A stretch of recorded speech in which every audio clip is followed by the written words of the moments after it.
احبابي، معكم الشيف وليد. اليوم راح نحضروا وصفه مع بعضنا، وصفه رائعه متاكد باللي كامل تحبوها، اللي هي رولي بالدجاج بلا صوص بلونش. متاكد الوصفه هذه راح تنال اعجابكم. ما تنساوش تشتركوا في القناه وتفعلوا الجرس باش يوصلكم كل جديد. والان نمر المقادير. اذا اخوتي، بالنسبه للمقادير تاع الرولي تاعنا، بالنسبه لي زيبيس عندي راس الحانوت، عندي فلفل اكحل، عندي لي زيبيس تاع الدجاج، عندي ثوم، وعندي كميه من الكركم، عندي كميه من الفرماج طري، عندي حبة تاع بصل متوسط الحجم، عندي حبة بيض، عندي حوالي 3 ملاعق تاع شابلور، عندي دبشة، كمية من الدجاج والملح. والآن نمر طريقة التحضير. إذا خوتي، دركا نجيب إناء نحط فيه الدجاج تاعي كيما راكم تشوفوا معايا، نزيد نحط معاه التوابل مع الثوم بهذا الشكل، ونزيد البصل كيما راكم تشوفوا معايا، ونزيد الدبشة تاعي بهذا الشكل، نزيد الشابلير، ونزيد الحبة تاع البيض بهذا الشكل كيما راكم تشوفوا. ودركا نزيد نملحهم، نملح مليح بهذا الشكل. ودركا نستعمل يدي في العجن بالطريقة هذه، ندخل المكونات ونمزجهم مع بعضهم مليح مليح بهذا الشكل كيما راكم تشوفوا خوتي. ومن افضل الدجاج كي نخلطوه كيما هكذا نخليوه مده حوالي ساعه ولا ساعتين في الثلاجه باش يتشرب مليح من هذوك لي زيبيس، يمد لنا ذوق رائع.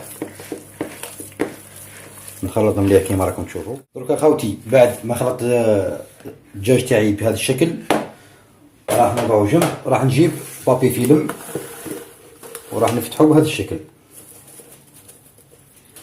هكذا. راح نقطعو بهذا الشكل،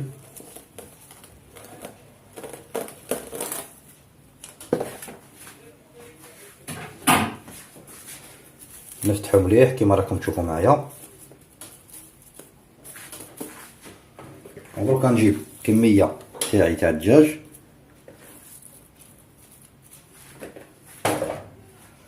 ونحاول نفتحها على شكل مستطيل بهذا الشكل. اذا كان يتلاصق معكم تقدروا تستعينوا بشويه تاع ماء باش تفتحوها. نفتحو جيدا بهذا الشكل. دركا بعد ما فتحت الدجاج تاعي، راح نجيب الفرماج هذايا تاع الهمبرغر، راح نوضعو بهذه الطريقه كيما راكم شايفين معايا في الصوره.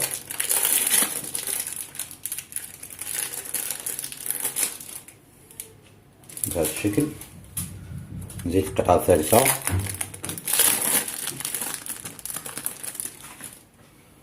نوضعهم بهذه الطريقه، ونزيد نجيب الفرماج تاعي طري ونوضع بهذا الشكل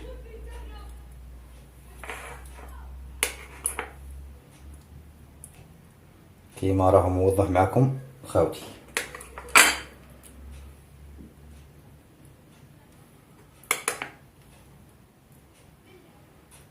الوصفه هذه ما كانش اللي ما يحبهاش، ومتاكد باللي الناس كل تحب الرولي، خاصه كي يكون مخدوم بطريقه مليحه.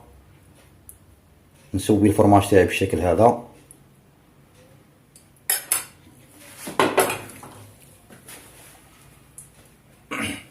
دركا بعد ما سويت الدجاج تاعي راح نحاول نروليه بهذا الشكل كيما راكم تشوفوا معايا. نضغط عليه كيما هكذا ونزيد نعاود نروليه مره اخرى. نضغط عليه دائما بالشكل هذا هنايا باش ما يتفتحلناش، ونزيد نعاود له خطره اخرى كيما راكم تشوفوا. نقفلو من على الجوانب، نروليه بهذا الشكل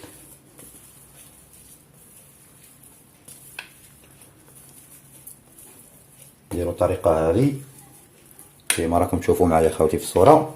بعد ما روليتو عفوا، راح نزيد نجيب الومنيوم،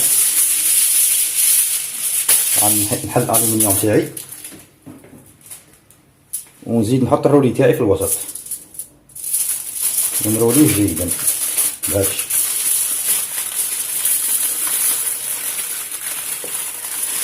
ونقفل هذه جيدا.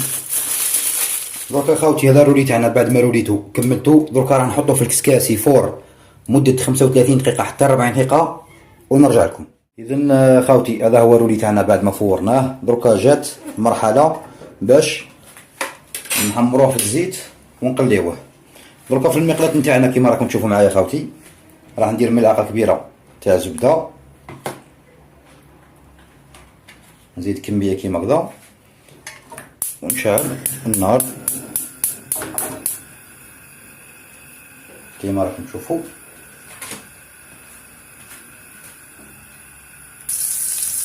دركا خوتي بعد ما ذابت الزبدة عندنا راح نجيب الرولي تاعي وراح نوضعو بهذا الشكل كيما راكم تشوفوا معايا. هلا نحاول نحمرو على جميع الجهات كيما راكم تشوفوا خوتي. الرولي تاعنا كيف نحمروه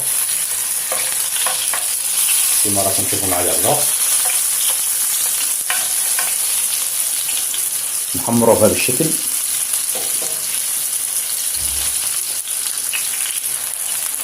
دوكا نزيدو نحمرو الرولي تاعنا الدوزيام.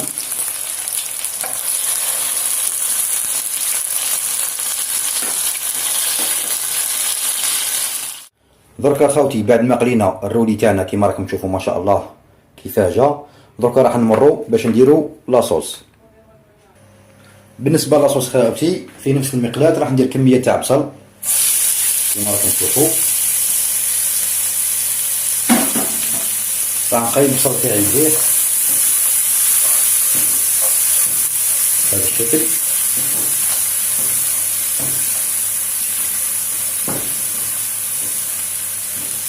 نقليه جيدا. بعد ما تقلى البصل هذاك خاوتي بالشكل هذا راح نزيد معاه كميه تاع زيتون اخضر نكون غسلته مليح باش نحاول نحيد الملوحه تاعو. نقليهم جيدا مع بعضهم.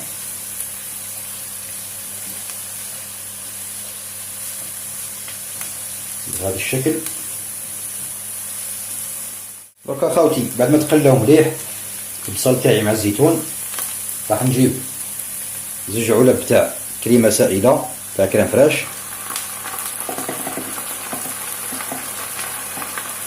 وراح نفرغهم بهذا الشكل.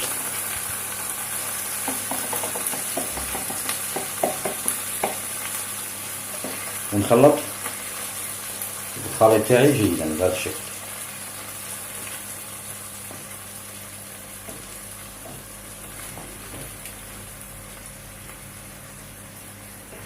كيما راكم تشوفوا معايا. دركا بعد ما خلطت كيما هكذا راح نزيد نجيب كميه تاع فرماج فوندي عفوا فرماج طري ونزيد نذوبو معاهم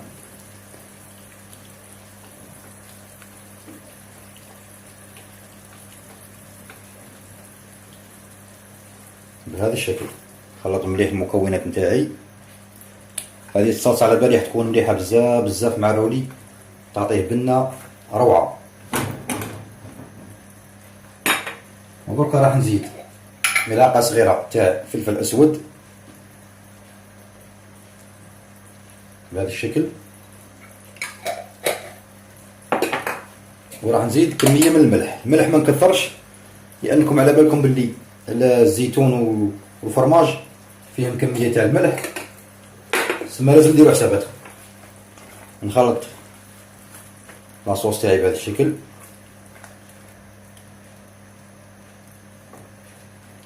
دركا خاوتي هذه هي لاصوص تاعنا كيما راكم تشوفوا فيها. نخليها تغلي مده 10 دقائق بضاك ومن بعد نرجع لكم ان شاء الله في ساعه التقديم ان شاء الله. اذا خاوتي هذه هي النتيجه النهائيه تاع الوصفه تاعنا تاع الرولي بالدجاج. وصفه رائعه، متاكد راح تنال اعجابكم. ما تنساوش خاوتي تشتركوا في القناه وتفعلوا الجرس باش يوصلكم كل جديد، ونتلاقاو ان شاء الله في وصفات اخرى. سلام.